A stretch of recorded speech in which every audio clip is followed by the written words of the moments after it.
Wife, I want to go out and ride around town."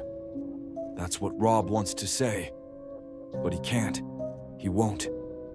She attaches to him like honey, never really releasing contact. A sticky mess is how he thinks of it. Then, with her voice, she pricks his entire body, releasing porcupine's quills into his being with her high-pitched squeal. He squints whenever she calls his name. The scratching of a chalkboard had better resonance. He knew he shouldn't have married her. "Go ahead, she's pretty," his friend Mike advised. The pressure pushed like a heavy barbel on his chest. He couldn't breathe the entire ceremony, panting, sweating. Everyone thought it was his nerves. They just kept patting him on the back like he was an obedient dog. "You'll be fine," his new father-in-law-to-be had said. And with a quick wink, he walked away, thrilled to hand over his responsibility. One less load for him to carry. Mary had been living at home with her parents, even though she had graduated college. They told her she could stay with them until she found a guy. Now, he was the guy. His friend Mike never comes by anymore. They used to hang out, movies and a beer, sometimes a quick bite to eat.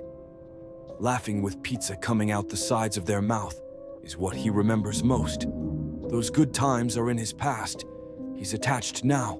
Someone else's hand is attached to him like a punishment for stealing. He didn't steal. He didn't want her. He thought he did at the time. A pretty lady walking around him all the time.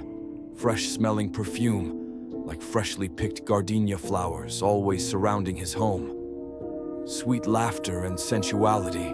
Adventures beyond his wildest imagination. But nothing. The pretty lady he married was just like his mom. Hair in a bun on top of her head. Dashing to and fro throughout the house, wiping down tables, sweeping, mopping, washing dishes incessantly. That's what his mom did all the time when he lived at home. He hides when she's searching for him to help, or he'll pretend to be busy, just open a drawer and fiddle with paper or knickknacks. She peers at him with a sigh and moves on. He knows that he should help. But why? He didn't want to be there anymore. Locked in. The cage made of brick and mortar instead of bars is not a place that he envisioned for himself. She only wears perfume when she goes out. She smiles a lot. But they don't laugh from their diaphragm like they did when they were dating.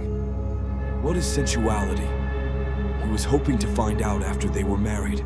He wanted to be adventurous, but he wasn't sure what that really entailed. He wanted to feel like he was in a continuous dream.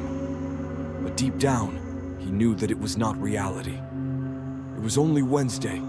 He was married on Sunday, so maybe too soon for him to expect so much. Out of the window, Rob gazed at the sky, mesmerized. Rob sees a pigeon soaring with the wind.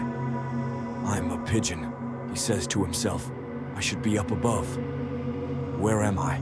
he asks himself rhetorically. With a heavy sigh, he looks at a nearby tree branch that had fallen near their home in a recent windstorm. Branches from their neighbors' trees had blown and settled as if they were piled there for a bonfire. There was a pigeon sitting. He banged on his window. He wanted to help. "Fly, pigeon, fly," he thought to himself. But the pigeon didn't hear him and trotted along.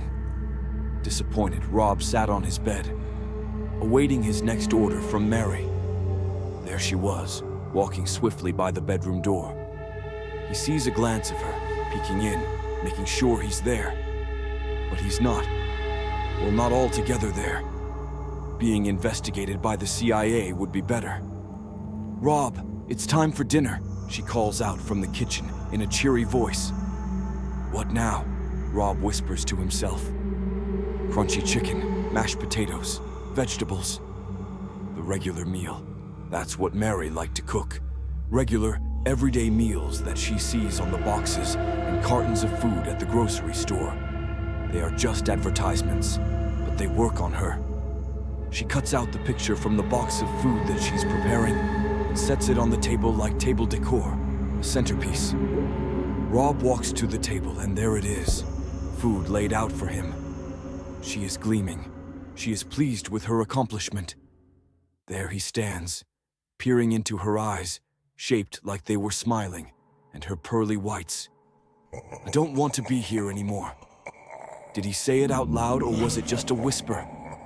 Mary's eyes got rounder, and her pearly white teeth were vanishing one by one. What did that mean?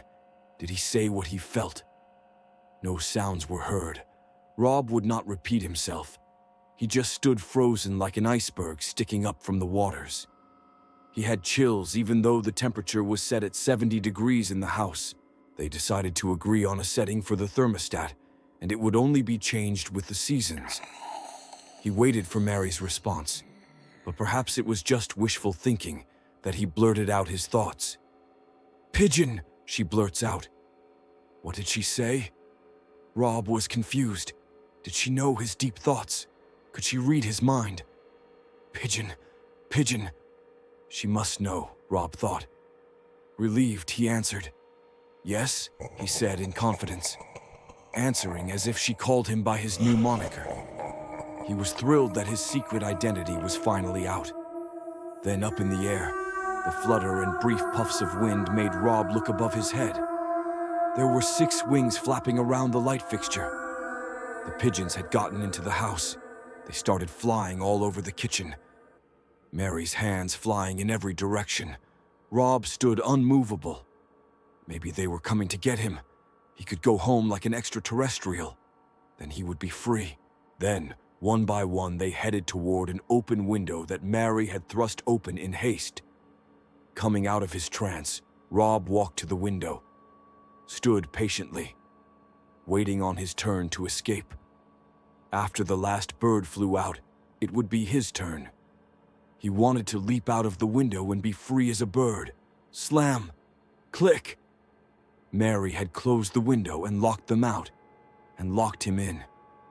Rob walked back to the table and sat down. He peered up from his plate and gazed at Mary. She was sitting on her side of the table with a knife and fork in hand. Her eyes were glaring at him, but they were not smiling anymore, and her pearly whites were no longer visible. Did she hear him say that he wanted to leave? Rob would never repeat it, so he would never know.